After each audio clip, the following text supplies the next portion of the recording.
ചെറ്റ്, കണ്ണിനകത്ത് ചായം പൂശി തെണ്ടി ഉണ്ടാക്കുന്നതിന്റെ ആസ്തി എന്തെന്ന് എനിക്കറിയാം. ഈ യാചകവേല ബിസിനസ് ആക്കി മാറ്റി അതിന്റെ പിന്നിൽ ഗുണ്ടായുസവും വേശ്യാവൃത്തിയും നടത്തുന്ന നിന്നെ പോലുള്ള ചെറ്റകളാണ് ഈ നഗരത്തിന്റെ യഥാർത്ഥ മാലിന്യങ്ങൾ.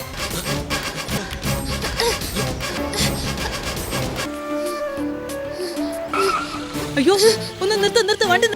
ഈ വരുന്ന ഞായറാഴ്ച എന്റെ കൊച്ചുമോടെ പിറന്നാളാ. ബെന്നി വിളിക്കാറൊക്കെ ഉണ്ടോ? എന്റെ അച്ചോ, അവന്റെ ഇഷ്ടത്തിന് ഒരു പെണ്ണും കെട്ടി ഇപ്പൊ ഒരു കുഞ്ഞുമായി. എന്നിട്ടും ഇങ്ങനെ ഒരുത്തി ഇവിടെ ജീവിച്ചിരിപ്പുണ്ടെന്ന് അവന് വല്ല വിചാരവും ഉണ്ടോ?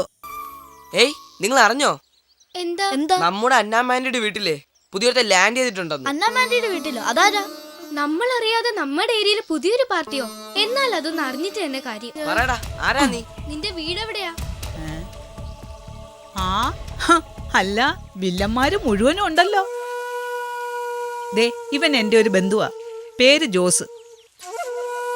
ഇവൻ ഇനി ഇവിടെ എന്റെ കൂടെ താമസം.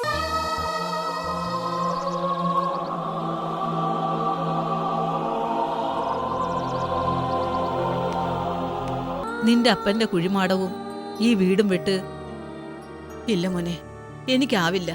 എന്റെ കണ്ണടയും വരെ ഇവിടം വിട്ട് ഞാൻ എങ്ങോട്ടും ഇല്ല.